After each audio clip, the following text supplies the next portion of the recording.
আমন্ত্রণ সানজি জনতন্ত্র গণতন্ত্র অনুষ্ঠানে নিউজ 24 এর প্রতিদিনকার এই আয়োজনে আপনাদের স্বাগত জানাচ্ছি। আমি নাহিদ হোসেন। আমাদের আজকের আলোচনার বিষয় কেমন হলো সার্চ কমিটি, নির্বাচন কমিশনার, প্রধান নির্বাচন কমিশনার এবং অন্যান্য নির্বাচন কমিশনার নিয়োগ দেওয়ার জন্য এবং তাদের খুঁজে বের করার জন্য রাষ্ট্রপতি কর্তৃক যে সার্চ কমিটি গঠন করা হয়েছে সেই সার্চ কমিটির কলেবর, তাদের কাজ করার প্রক্রিয়া এবং সামগ্রিক বিষয় নিয়ে আলোচনা করব। আমাদের আজকের অতিথি চারজন: ডক্টর সেলিম মাহমুদ, তথ্য ও গবেষণা সম্পাদক, বাংলাদেশ আওয়ামী লীগ; আছেন জনাব হাবিবুর রহমান হাবিব, বিএনপি চেয়ারপারসনের উপদেষ্টা; আছেন সিনিয়র সাংবাদিক কাজী আব্দুল হান্নান এবং সাবেক নির্বাচন কমিশনার মোহাম্মদ শাহনেওয়াজ। আপনাদের চারজনকে আমন্ত্রণ জানাচ্ছি সানজি জনতন্ত্র গণতন্ত্র অনুষ্ঠানে। এই যে সার্চ কমিটি হলো, সেই সার্চ কমিটির একটি সাধারণ প্রশ্ন দিয়েই শুরু করতে চাই। আগের দুটি সার্চ কমিটির মাধ্যমে নির্বাচন কমিশন গঠন হয়েছে, এবারও হয়েছে, তবে পার্থক্য হলো এবার একটি আইনের মধ্য দিয়ে এই সার্চ কমিটি গঠন করা হয়েছে এবং একটি আইনের মাধ্যমেই তারা এই নির্বাচন কমিশনে যাদেরকে নিয়োগ দেওয়া হবে তাদেরকে মনোনয়ন করবেন। আমি একটু প্রথমে ডক্টর সেলিম মাহমুদ, তথ্য ও গবেষণা সম্পাদক, বাংলাদেশ আওয়ামী লীগ, আপনার কাছেই জানতে চাই কেমন হলো এই সার্চ কমিটি এবং তাদের কাজের প্রক্রিয়ার উপর কতটা আস্থা রাখছেন আপনারা? এটা আপনার তার আগে একটি কথা আমি বলি যে এই যে নির্বাচন প্রক্রিয়া বাংলাদেশে সুষ্ঠু নির্বাচন করার জন্য যে নির্বাচন কমিশনের যে ক্ষমতা, সেটি 1972 সালে সদ্য স্বাধীন বাংলাদেশে জাতিপিতা বঙ্গবন্ধুর নেতৃত্বে যে গণপরিষদ, সেই গণপরিষদে যে সংবিধান রচনা করা হয়েছিল সেখানেই কিন্তু আপনার একটি স্বাধীন এবং নিরপেক্ষ নির্বাচন কমিশনের বিধান করা হয়েছিল। আপনি খেয়াল করুন, 1972 সালে যখন জাতিপিতার নেতৃত্বে এরকম বিধান করা হয়েছিল, পৃথিবীর অধিকাংশ রাষ্ট্রে এই ধরনের বিধান ছিল না। যেমন আমি আপনাকে উদাহরণ দিয়ে বলি, ভারতে যে সংবিধানে নির্বাচন কমিশনের যে বিধান, সেখানে কোথাও বলা নাই যে নির্বাচন কমিশন একটি স্বাধীন প্রতিষ্ঠান, কিন্তু আমাদের সংবিধানের 118(4) এবং 126-এ নির্বাচন কমিশন বলা আছে যে নির্বাচন কমিশন একটি স্বাধীন এবং নিরপেক্ষ প্রতিষ্ঠান। 1(2) হচ্ছে 126-এ বলা হচ্ছে যে নির্বাচন কমিশনকে সকল ধরনের সহযোগিতা করার জন্য নির্বাহী বিভাগ অর্থাৎ সরকার বাধ্য। হ্যাঁ, তো এই রকম একটা নির্বাচন কমিশন বাংলাদেশে করা হয়েছে, সেটা কিন্তু আওয়ামী লীগের অবদান, জাতির পিতা। তারপরে এই যে নির্বাচন কমিশনকে, এখানে একজন কমিশনার আছেন, মাননীয় কমিশনার, যে এই কমিশনকে যতটুকু স্বাধীন এবং নিরপেক্ষ এবং শক্তিশালী করা যায় তার প্রত্যেকটা কাজই বঙ্গবন্ধু কন্যা জননেত্রী শেখ হাসিনা করেছেন। যেমন 2009 সালে একটি আইন করা হয়েছে, নাম হচ্ছে নির্বাচন কমিশন সচিবালয় আইন। এই আইনের মাধ্যমে নির্বাচন কমিশনকে কোনো কাজে আর্থিক, প্রশাসনিক, তার রেগুলেটরি, লেজিসলেটিভ সকল কাজ সে নিজেই করতে পারে, কোনো কাজে তাকে সরকারের মুখোমুখি হতে হচ্ছে না। এটা হচ্ছে একটা কনটেক্সট। এর প্রেক্ষিতে আমি আপনাকে বলি যে আজকে যে সার্চ কমিটির কথা বলছেন আপনি, সেই সার্চ কমিটির যে আইন করা হচ্ছে, বাংলাদেশের ইতিহাসে শুধু বাংলাদেশ নয়, আপনি গোটা পৃথিবীর ইতিহাস দেখেন, এরকম একটি আইন, চমৎকার একটি আইন কোথাও নাই। যে 50 বছরে আমরা আইন করতে পারিনি সেটা অন্য বিষয়, কিন্তু খেয়াল করেন এই যে ক্ষমতাটা, এই 118(1) যে ক্ষমতাটা, অর্থাৎ বলা হয়েছে যে প্রধান নির্বাচন কমিশন এবং নির্বাচন কমিশনকে রাষ্ট্রপতি নিয়োগ করবে এবং এই সংক্রান্ত যদি কোনো আইন থেকে থাকে সে আইনের বিধান সাপেক্ষে। খেয়াল করুন, এই যে ক্ষমতাটা সেটি হচ্ছে রাষ্ট্রপতির প্রেরোগেটিভ, এটাকে সাবজেক্টিভ প্রেরোগেটিভ বলে। প্রকারান্তরে এই ক্ষমতা আসলে মাননীয় প্রধানমন্ত্রীর ক্ষমতা 48(3) অনুযায়ী। সেটাকে তিনি মাননীয় প্রধানমন্ত্রী 2012 সালে ওপেন করেছেন, যে ক্ষমতাটা সবসময় বরাবরই সকল সরকারের সময় আপনার গোপনে প্রধানমন্ত্রীর সাথে পরামর্শ নিয়ে রাষ্ট্রপতি নিয়োগ করত, সেটা তিনি ওপেন করে দিয়েছেন। ওপেন করে কি করলেন? সেটাকে একটা সার্চ কমিটি, 6 জন ইন্ডিপেন্ডেন্ট ব্যক্তি, যার 4 জনই সাংবিধানিক প্রতিষ্ঠানের আর 2 জন ইন্ডিপেন্ডেন্ট মানুষ। এখন এইটা দুইবার করার পরে আমরা এটাকে বাংলাদেশ আওয়ামী লীগ সরকার এটাকে একটা লিগ্যাল স্ট্রাকচারে, অর্থাৎ একটা আইনি কাঠামো দিয়েছে। এর ফলে খেয়াল করেন এই সার্চ কমিটি যেটা হলো, আপনি খেয়াল করেন কারা, যেখানে মাননীয় প্রধানমন্ত্রীর 48(3) যে একচ্ছত্র ক্ষমতা ছিল, সেই ক্ষমতাটাকে ডেলিগেট করা হলো কাদের কাছে? যে আপনার 4 জন ব্যক্তি, প্রথম 2 জন হচ্ছেন সুপ্রিম কোর্টের বিচারপতি, সুপ্রিম কোর্টের সুপ্রিম কোর্টের পরিচয়টা কি? সুপ্রিম কোর্ট হচ্ছে গার্ডিয়ান অফ দি কনস্টিটিউশন, অর্থাৎ সংবিধানের অভিভাবক হচ্ছে সুপ্রিম কোর্ট। সেই সুপ্রিম কোর্টের দুজন বিচারপতি, একজন আপিল বিভাগের বিচারপতি, একজন হাইকোর্ট বিভাগের বিচারপতি, এবং তারা কারা? তারা প্রতিনিয়ত প্রাত্যহিকভাবে ডক্টর সেলিম মাহমুদ, ডক্টর সেলিম মাহমুদ, আপনার পয়েন্টটা বোধহয় ক্লিয়ার। আমি আবার আসবো আপনার কাছে। জনাব হাবিবুর রহমান হাবিব, আপনার কাছে একটু জানতে চাই, বিএনপি থেকে তো এই সার্চ কমিটি এবং এই নির্বাচন কমিশন গঠনের মনোনয়ন দেওয়ার যে প্রক্রিয়া সেটি সম্পর্কে সমালোচনা করা হচ্ছে। ডক্টর সেলিম মাহমুদ যে যুক্তিগুলো দিলেন, আপনাদের আসলে ঠিক কোন কোন যুক্তিতে আপনারা সমালোচনা করছেন কিংবা নেতিবাচক মন্তব্য করছেন? জনাব হাবিবুর রহমান হাবিব, জি, আপনারা বিএনপি থেকে এই যে সার্চ কমিটি গঠন করা হলো, ধন্যবাদ। এই অনুষ্ঠানটা দেখছেন দেশে। জি হাবিবুর রহমান হাবিব, আপনি কি আমার প্রশ্নটি শুনতে পেয়েছেন? হ্যাঁ বলেন। জি, শুনছি। আপনি যদি একটু দয়া করে উত্তর দেন। আমাদের পরিষ্কার বক্তব্য যে এই সার্চ কমিটির মধ্য দিয়ে যে নির্বাচন কমিশন গঠন হবে, আমরা তো বলেছি যে একটা নিরপেক্ষ সরকার গঠন করার পর আলোচনা করে, রাজনৈতিক দলগুলোর সাথে আলোচনা করে, এদেশে যারা সুশীল সমাজ তাদের মতামত নিয়ে আমরা একটা নির্বাচন কমিশন গঠন করব। এই সার্চ কমিটির মধ্যে দিয়ে তো গত দুইবার নির্বাচন কমিশন গঠন হয়েছিল। একবার 153 আসনে ভোটের আগেই ভোট করে ক্ষমতা দিয়ে দিল, আর গত যেটা ছিল এটা তো ছিল মহাচোর, এটা একটা চোরের একটা সার্চ কমিটির মধ্যে নির্বাচন কমিশন গঠন করেছিলাম। এই যে বিদায় নিয়ে যাবে কোথায়? হিসাব দিয়ে যেতে হবে। 103টি আসনে 213টা কেন্দ্রে 100% ভোট, 1205টি আসনে আপনার 96 থেকে 99% ভোট এইভাবে কাজ করায় পার হয়ে চলে গেলেই হলো। ইভিএম 4,000 কোটি টাকা ইভিএম কিনে ভারতের চেয়ে 5-6 গুণ বেশি দামে কিনে চলে গেল সার্চ কমিটি। সেই সার্চ কমিটি আবার এই সার্চ কমিটি দিয়ে কি হবে? নির্বাচনকালীন যদি এই সরকার ক্ষমতা থাকে, এই সরকার অধীনে নির্বাচন করে আমাকে যদি বানিয়ে দেওয়া যায়, আমাদেরকেও যদি বানানো যায় টোটালি বিএনপি, তা তো আমরা নির্বাচন করে দিতে পারবো না। তার কারণ একটা প্রশাসন নিয়ন্ত্রণ করবে সরকার। আমাদের পরিষ্কার বক্তব্য এইটা নিয়ে, এই সার্চ কমিটি কে নিরপেক্ষ, কে ভালো, কে মন্দ, আমাদের আলোচনার দরকারই তো নেই।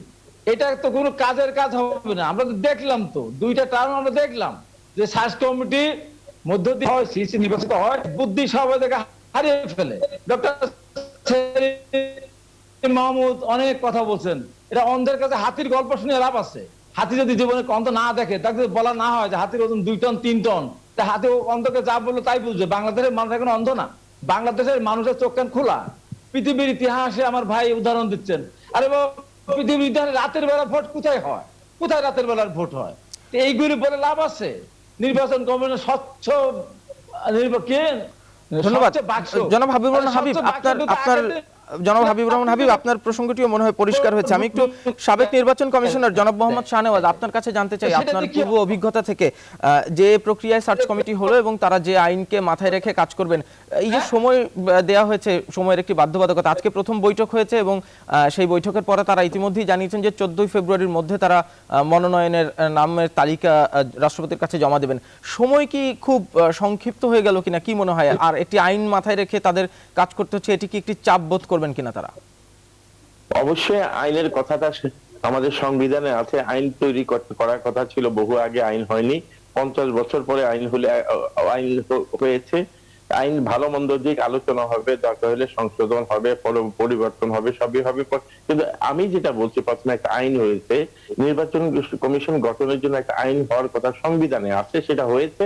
ভুল ত্রুটি যাই থাক, প্রাথমিক হয়তো হয়েছে, তারপরে তো সংসদ, এটা তো আর আমি যেটা কোরআন অথবা বাইবেল না যেটা পরিবর্তন করার জন্য পরিবর্তন হবে।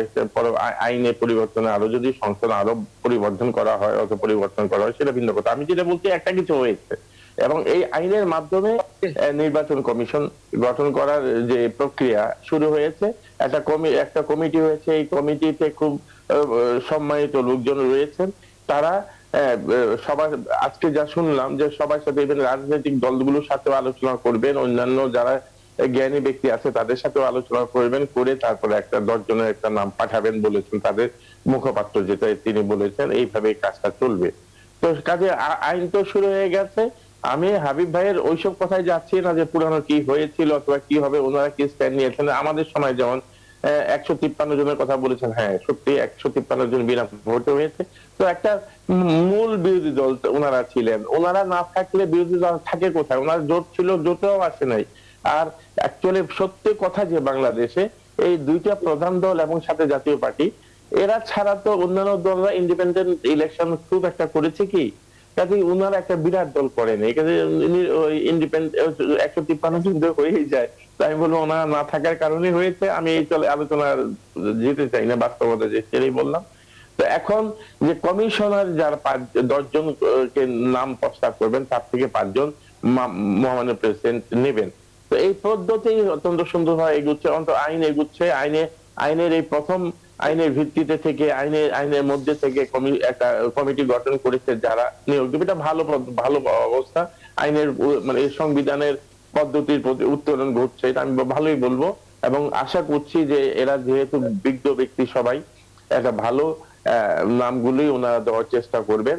এই জন্য আলোচনা করে যাচ্ছে। হ্যাঁ, সময় কম তো কিছু হয়েছে, যে জন্য আইনমন্ত্রী প্রথমে বলেছিলেন যে অল্প সময়ে করা যাবে না, কিন্তু পরবর্তী সময় দেখা গেল প্রায় সবাই এই অল্প সময়ের মধ্যে করা যাবে, অর্ডিন্যান্স দিয়ে করা যাবে, এইসব কথা বললেন। আর প্রেক্ষিতে হয়তো মাননীয় আইনমন্ত্রী হয়তো পরিবর্তন মানে অবস্থার পরিবর্তন করে আইনটা সংসদে এনেছেন অথবা সরকার দল এনেছেন। তো সেখানে প্রেক্ষিতে একটা আইন তো হয়েছে, পরবর্তী সময় আরো আগাবে এটাই আশা করছি। ধন্যবাদ মোহাম্মদ শাহনেওয়াজ। আমি একটু সিনিয়র সাংবাদিক জনাব কাজী আব্দুল হান্নান আপনার কাছে জানতে চাই, এই যে সরকারি দল এবং রাজনৈতিক অঙ্গনের অন্যতম প্রধান বিরোধী শক্তি বিএনপি, তাদের দুই দলের মধ্যে এই সার্চ কমিটি এবং নির্বাচন কমিশন গঠনের জন্য যে প্রক্রিয়া, সেটি নিয়ে পাল্টাপাল্টি মতবাদ রয়েছে। এই অবস্থায় আসলে এই সার্চ কমিটির যে কাজ এবং কাজের প্রক্রিয়া, সেটি কতটা আস্থার জায়গা জনগণের কাছে নিতে পারবে? আপনি কি মনে করেন জনাব কাজী আব্দুল হান্নান?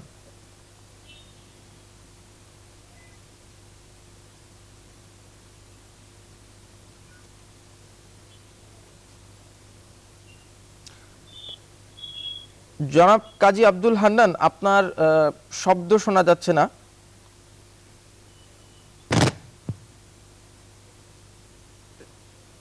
জনাব কাজী আব্দুল হান্নান, আপনি যদি দয়া করে আপনার হেডফোনটি খুলে কথা বলেন, আপনার হেডফোনের জন্য শব্দটি আমাদের কাছে পৌঁছাচ্ছে না। আপনি কি আমার প্রশ্ন শুনতে পাচ্ছেন?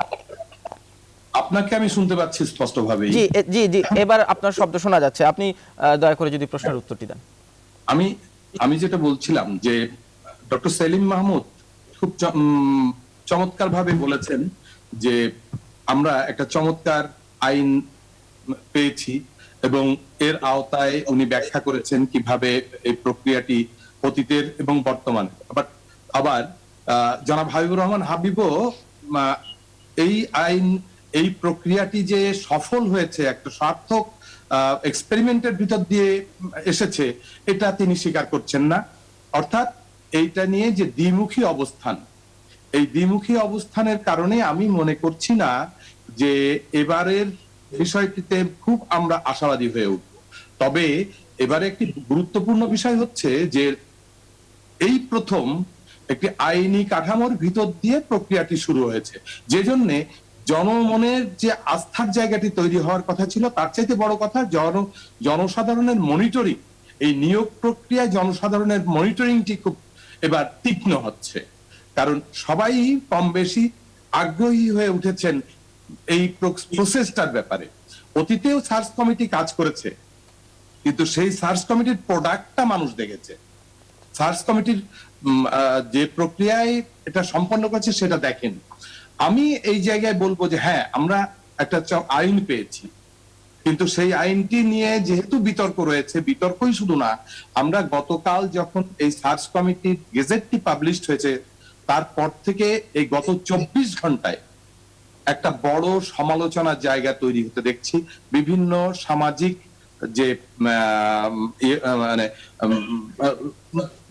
ফন্ডগুলো আছে, এমনকি নির্বাচন সম্পর্কে বাংলাদেশের সুশীল সমাজের একটি পর্যবেক্ষক সংগঠন আছে, সেটি হচ্ছে সুজন, তারা পর্যন্ত যে বিবৃতিটি দিয়েছেন, এটি আমাকে খুব হতাশ করেছে এই জন্য না যে সেখানে যে কথাগুলো বলা হয়েছে, যে সমালোচনাগুলো করা হয়েছে, সেই সমালোচনাগুলোর ভিতরে দিয়ে যে বিষয়টি স্পষ্ট, সেটি হচ্ছে আমরা একটি প্রতিষ্ঠানকে গড়ে তুলতে যে দেশের মানুষের, গণমানুষের সর্বশেষ যে আশ্রয়স্থল বিচার বিভাগ, সেই বিচার বিভাগকেও কিন্তু আজকে এই প্রতিষ্ঠান করতে যে ওই বিচার বিভাগকেও আবার ভিন্ন আঙ্গিকে সমালোচনার সম্মুখীন করে ফেলেছে। বিশেষ করে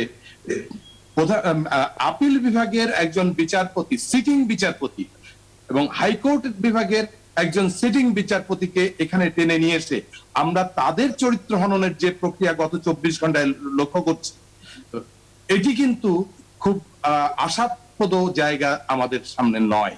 আমি এই জন্যই বলছি এই কথাটি, যে আসলে আমাদের সাংবিধানিক প্রতিষ্ঠান হিসাবে যেমন এই নির্বাচন কমিশন, তেমনি আমাদের জুডিশিয়ারিকে কিন্তু রাষ্ট্রের নির্বাহী বিভাগ থেকে পৃথক রাখার সাংবিধানিক নির্দেশ রয়েছে।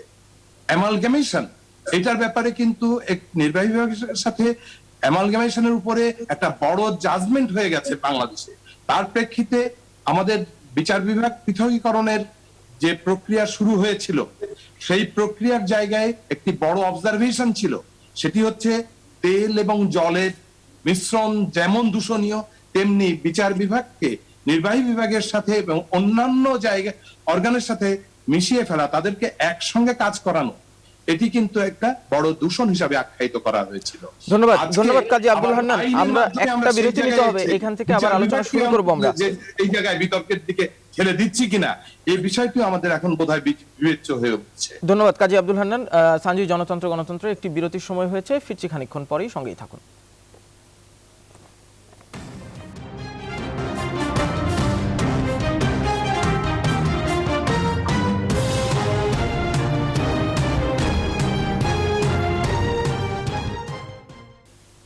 বিরতির পর আবারও আমন্ত্রণ সঞ্জীব জনতন্ত্র গণতন্ত্র অনুষ্ঠানে। কথা বলছি সার্চ কমিটির প্রথম বৈঠক এই বিষয়ে। আমাদের সাথে চারজন অতিথি আছেন। ডক্টর সেলিম মাহমুদ, তথ্য গবেষণা সম্পাদক বাংলাদেশ আওয়ামী লীগ, জনাব হাবিবুর রহমান হাবিব, বিএনপি চেয়ারপারসনের উপদেষ্টা, মোহাম্মদ শাহনওয়াজ, সাবেক নির্বাচন কমিশনার, এবং সিনিয়র সাংবাদিক জনাব কাজী আব্দুল হান্নান। ডক্টর সেলিম মাহমুদ, আপনাকে দিয়ে আবার শুরু করতে চাই।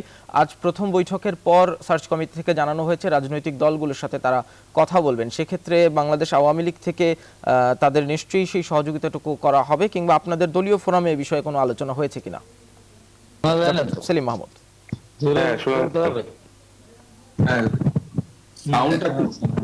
জি জি, আমার কথা শুনতে পাচ্ছেন? এখন সেলিম ভাই শোনা যাচ্ছে, এখন শোনা যাচ্ছে। জি, বিষয়টা হচ্ছে যে আপনি দেখুন যে সার্চ কমিটিকে যে অনেকে বুঝতে পারছে না, যে অনেকে মনে করছে যে একটা আইন হয়েছে, এই আইনের সিগনিফিকেন্সটা কি। একজন আইনের ছাত্র হিসেবে আমি বলছি, এই আইনের সিগনিফিকেন্স অসীম।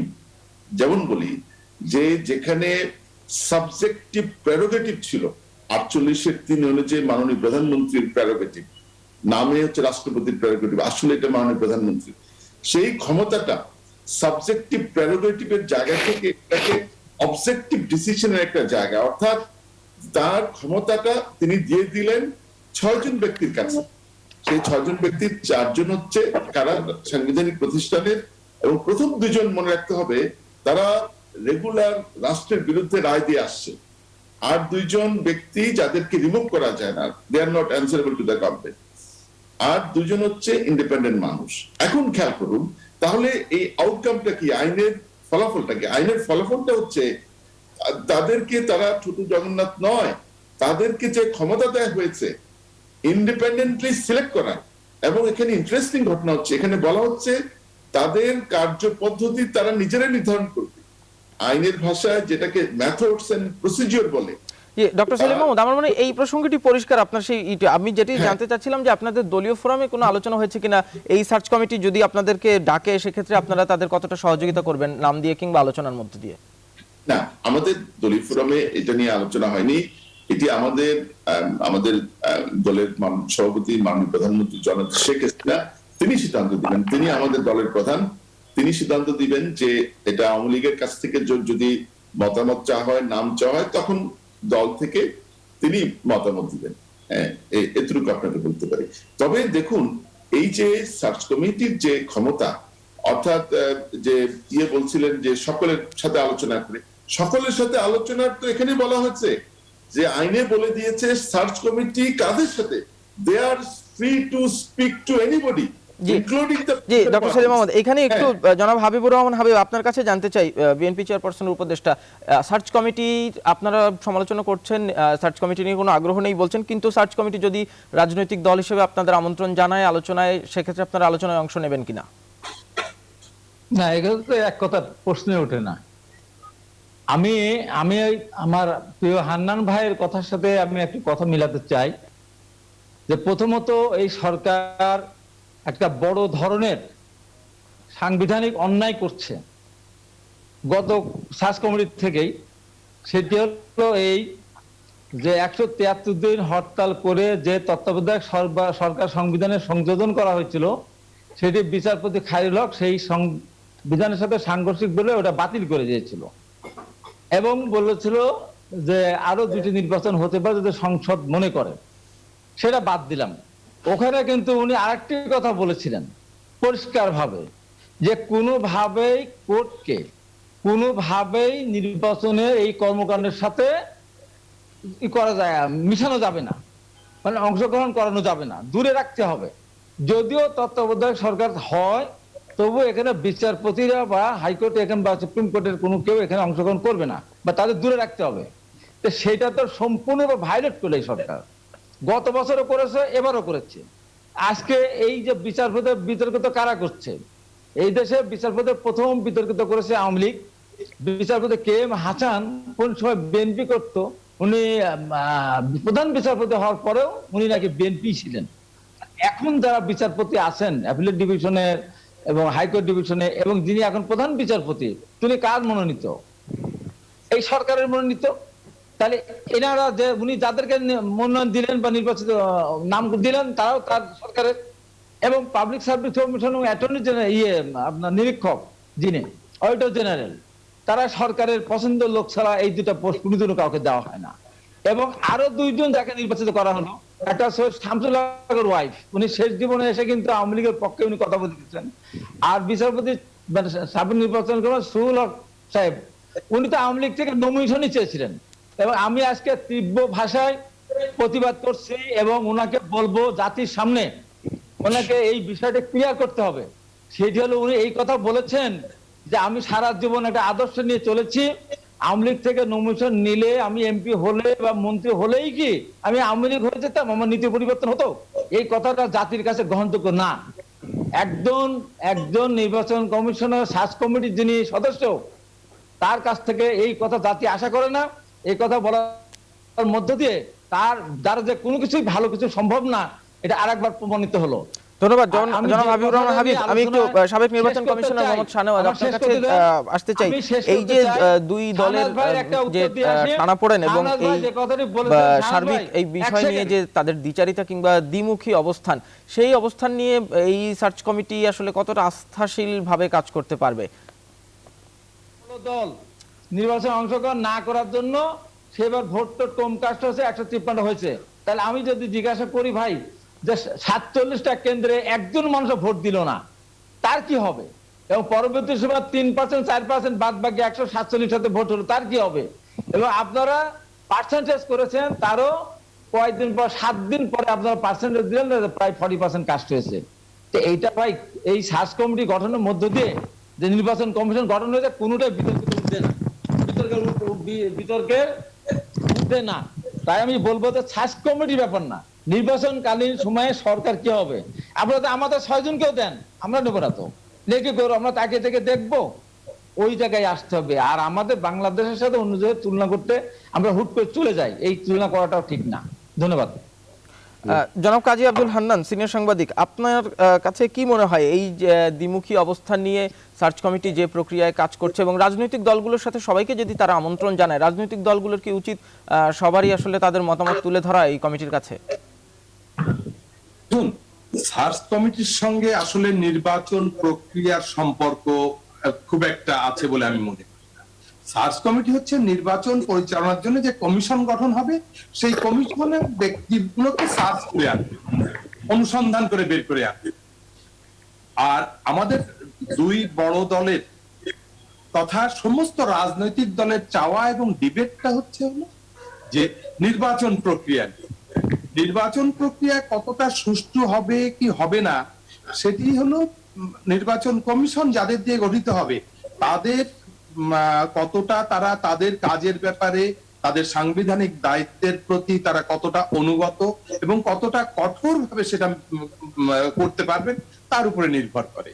তো সেই জায়গায় ব্যক্তি বাছাই প্রক্রিয়ার সাথে এখন তো আসলে ব্যক্তি বাছাই প্রক্রিয়া আর আমাদের এই সার্চ কমিটি যাদেরকে আহ্বান জানাচ্ছেন, যাদের কাছ থেকে মতামত নিচ্ছেন, আসলে আমি মনে করছি যে এটা ওই যে রাষ্ট্রপতি তো একবার বিভিন্ন রাজনৈতিক দলের সঙ্গে আলোচনা করেছেন, সেখানে তারা ইচ্ছা করলে সেখানেই নাম দিতে পারতেন। মূল কাজটি তো হচ্ছে রাষ্ট্রপতি, নির্বাচন কমিশন গঠন করবেন রাষ্ট্রপতি। তিনি নিজে তার এই সার্চ করার দায়িত্বটি নিজের উপরে না রেখে এই কমিটির উপরে দায়িত্ব দিয়েছে। কমিটি যদি আবার নতুন করে বিভিন্ন রাজনৈতিক দলের সঙ্গে আলোচনা করা, আমাদের গণমাধ্যমের বিশিষ্ট ব্যক্তিদের সাথে, তারপরে সুশীল সমাজের সাথে আলোচনা করা, এই প্রক্রিয়াগুলো করেন, তাহলে সেই কাজটি কি হচ্ছে। আমি এই জায়গায় আবার ফিরতে চাই জনাব ডক্টর সেলিম মাহমুদের বক্তব্যে। উনি যথার্থ বলেছেন যে আগে সাবজেক্টিভ প্যারোগেটিভ ছিল। আমাদের কনস্টিটিউশন এই জায়গাটাই খুব সুন্দরভাবে বলেছে যে রাষ্ট্রপতির দায়িত্ব বা রাষ্ট্রপতিকে নির্বাচন কমিশনার কে থাকবেন সেটি পরামর্শ দেওয়ার দায়িত্ব 48(3) অনুযায়ী সরকার প্রধান হিসাবে প্রধানমন্ত্রী। কিন্তু এটা তাদেরকে ওপেন হ্যান্ড আমাদের সংবিধান প্রণেতারা দেননি।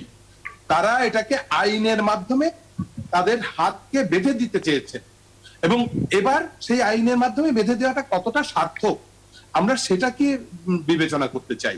অবজেক্টিভ প্যারোগেটিভ আমি বলবো না, অবজেক্টিভ প্যারোগেটিভ নয়। তাহলে এই সার্চ কমিটি যে যাদেরকে 5টি কমিশনার পদের জন্য chief justice, chief election commission এবং অন্য কমিশনের 4 জন জন্য 2 জন করে ব্যক্তিকে দিচ্ছে, অর্থাৎ প্রধানমন্ত্রীর কাছে অপশন থেকে যাচ্ছে যে তিনি যে কোনো 5 জনকে বেছে নিতে পারবেন।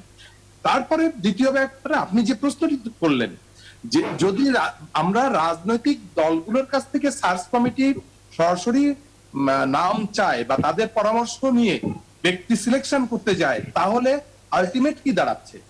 যদি 5 জনের নাম আমাদের ক্ষমতাসীন দল আওয়ামী লীগ যদি দেয় এবং এই 5 জনকে যদি অ্যাকোমোডেট করা হয়, তখন তো প্রধানমন্ত্রী তার দলের সভানেত্রী হিসাবে তাদের দলের 5 জনকেই বেছে নিতে পারে।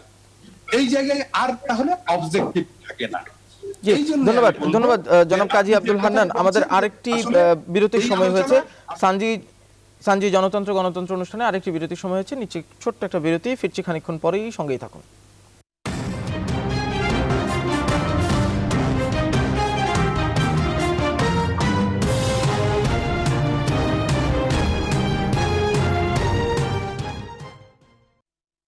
বিরতির পর আবারও আমন্ত্রণ সানজি জনতন্ত্র গণতন্ত্র অনুষ্ঠানে। কথা বলছি সার্চ কমিটির প্রথম বৈঠক এই বিষয়ে। আমাদের সাথে 4 জন অতিথি আছেন। আমি শুরুতে একটু ডক্টর সেলিম মাহমুদ, তথ্য গবেষণা সম্পাদক বাংলাদেশ আওয়ামী লীগ, আপনার কাছে জানতে চাই যে বিরতির আগে জনাব হাবিবুর রহমান হাবিব সাহেব জানিয়ে দিয়েছেন যে তারা সার্চ কমিটি যদি ডাকেনও আলোচনার জন্য তারা যাবেন না। আপনি কোনো মন্তব্য করবেন কিনা তাদের এই স্ট্যান্ডের প্রতিক্রিয়ায়? জনাব সেলিম মাহমুদ।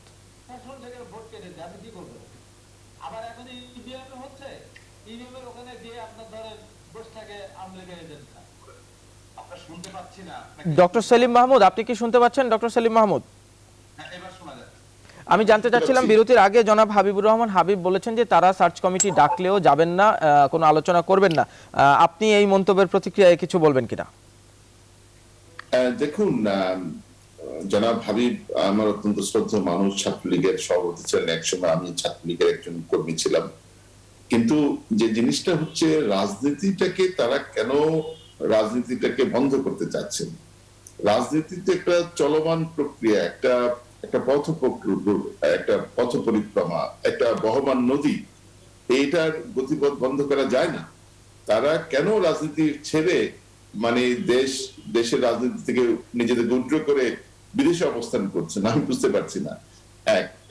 আমি মনে করি তাদের গণতান্ত্রিক পথেই আসতে হবে দেখুন আমাদের নেত্রী এই গণতন্ত্রের জন্য 40 বছর তিনি এদেশে রাজনীতি করছেন, নেতৃত্ব দিচ্ছেন, সংগ্রাম তার জীবনের। ডক্টর সেলিম মাহমুদ, আমাদের শেষ অংশে একটু সময় স্বল্পতা রয়েছে, যদি এক লাইনে বলেন যে আপনারা বিএনপি কে বলতে চান কিনা যে তাদের এই আলোচনায় আসা উচিত যদি সার্চ কমিটি ডাকে? বিএনপির এই প্রক্রিয়ায়, গণতান্ত্রিক প্রক্রিয়া আসা উচিত, ভালোভাবে আসা উচিত, পার্টিসিপেট করা উচিত। এটি কিন্তু এটা এখানে কোন ধরনের গো ধরার বা অভিমানের, মান অভিমানের কোনো জায়গা না, এটা গণতন্ত্রের স্বার্থে আসতে হবে। অনেক ধন্যবাদ ডক্টর সেলিম মাহমুদ। জনাব হাবিবুর রহমান হাবিব, আপনি শুনতে পাচ্ছেন নিশ্চয়ই। ডক্টর সেলিম মাহমুদ বলছেন যে আপনাদের যদি সার্চ কমিটি রাজনৈতিক দলের কাছে মতামত চায়, আপনাদের সেই মতামত দেওয়া উচিত গণতান্ত্রিক প্রক্রিয়া রাখার জন্য। আপনি একমত কিনা তার মন্তব্যের সাথে? জনাব হাবিবুর রহমান হাবিব। আমরা তো বলেই দিয়েছি, এখানে আমাদের মতামত দেওয়ার কোনো ব্যাপার নেই। মতামত দিলে আপনি কি মতামত দেবো? প্রধানমন্ত্রী তার মতো করে নির্বাচন কমিশন ওনার সিলেক্টিভ লোকজন হবে। আর আমরা তো এটা প্রথমেই বলছি যে এইটা তো কোনো ঘটনা না। নির্বাচনকালীন সময় যে সরকার যেটা হবে, কিভাবে নির্বাচন নিবেন, যেমন কে এম হাসানকে মানলেন না বিএনপি সংসদ থেকে পদত্যাগ করার পরেও, এখন সংসদও থাকবে, এই সার্চ কমিটির মধ্য থেকে, আওয়ামী সার্চ কমিটির মধ্য দিয়ে নির্বাচন কমিশন গঠন হবে। তো সেই নির্বাচনের সেই সার্চ কমিটি থেকে আমরা কি করব? এখানে আমি তো বললামই, তো আবারও বলছি, আমাদের 5 জনকে দিয়ে যদি নির্বাচন কমিশন গঠন করে দেন, তারপরেও তো আমরা এই সার্চ কমিটি নিয়ে আমরা নির্বাচন করতে পারবো না, আমরা তারপরে গ্রহণ করবো না। আমাদের তো প্রশ্নই ওঠে না। ধন্যবাদ জনাব হাবিবুর রহমান হাবিব। মোহাম্মদ শাহনেওয়াজ, সাবেক নির্বাচন কমিশনার, আপনার কাছে একটু জানতে চাই, এই যে বিরতির আগে জনাব কাজী আব্দুল হান্নান বলছিলেন যে সার্চ কমিটির সবার সাথে যদি মতামত নেওয়া হয় তবে যে ঘটনাটি ঘটবে সেখান থেকেই নামগুলো আসলে বাছাই করতে হবে। আপনি কি একমত কিনা এই রাজনৈতিক দলগুলোর সাথে যে আলোচনা করার প্রক্রিয়া সেটির সাথে আপনি একমত কিনা? হ্যাঁ, সবার সাথে আলোচনা। জনাব মোহাম্মদ শাহনেওয়াজ। জি, আসলে রাজনৈতিক দলগুলো বিরাট একটা স্টেক হোল্ডার অন্তর এই নির্বাচন কমিশনের কাজে, নির্বাচন বিষয়। সেই কারণে তাদের সাথে আলোচনা অবশ্যই করে একটা ভালো কাজ করেছেন, যে সবার মতামত নেওয়ার। কারণ তারা হলো প্রধান স্টেক হোল্ডার আমি বলবো। এবং সম্ভব হলে অন্যান্য যারা গোষ্ঠী আছেন, যারা অথবা দল আছে, অথবা অন্যান্য যারা বিভিন্ন ভাবে জড়িত আছেন, জ্ঞানী ব্যক্তি, সবার মতামত নিলে সবচেয়ে ভালো হয়।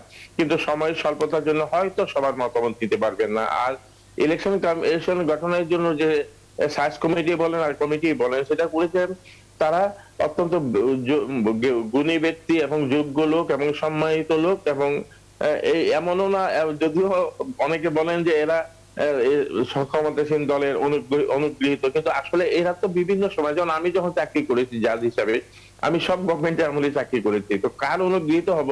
এই একইভাবে আমি বলতে যাচ্ছি যে এখনকার যারা আছে, যদি ধরে নেই যে এই গভর্নমেন্ট থাকবে না পরবর্তী সময়, তো এদের চাকরি তো যাবে না, এরা তো চাকরি করে যাবে।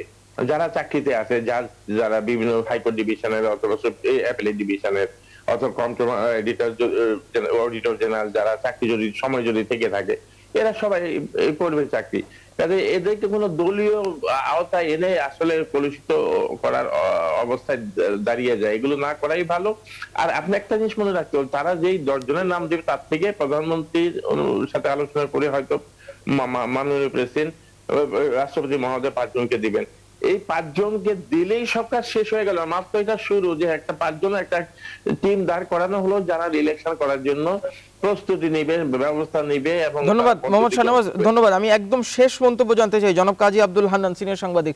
এই সার্চ কমিটির মধ্য দিয়ে যে নির্বাচন কমিশন গঠন করা হবে, প্রথম আইনের ভিত্তিতে গঠিত নির্বাচন কমিশন, তাদের সামনে আসলে চ্যালেঞ্জটা কেমন থাকবে সামনের নির্বাচনগুলো বাছাই করার কিংবা নির্বাচনগুলো সম্পন্ন করার? এই নির্বাচন কমিশন যেটা গঠিত হবে, এটা হচ্ছে সার্চ কমিটির মাধ্যমে আসলে বাস্তবে তৃতীয় নির্বাচন কমিশন। এই তৃতীয় নির্বাচন কমিশন যদি অতীতের দুটো নির্বাচন কমিশনের গায়ে যে কালিমা লেপন করা হয়েছে, রাজনৈতিকভাবে বিতর্কিত করা হয়েছে, তারা যদি এই বিতর্কের ঊর্ধ্বে নির্বাচন কমিশনকে প্রতিষ্ঠিত করতে পারেন, তাহলেই জাতির এক্সপেকটেশনটা পুরো হবে।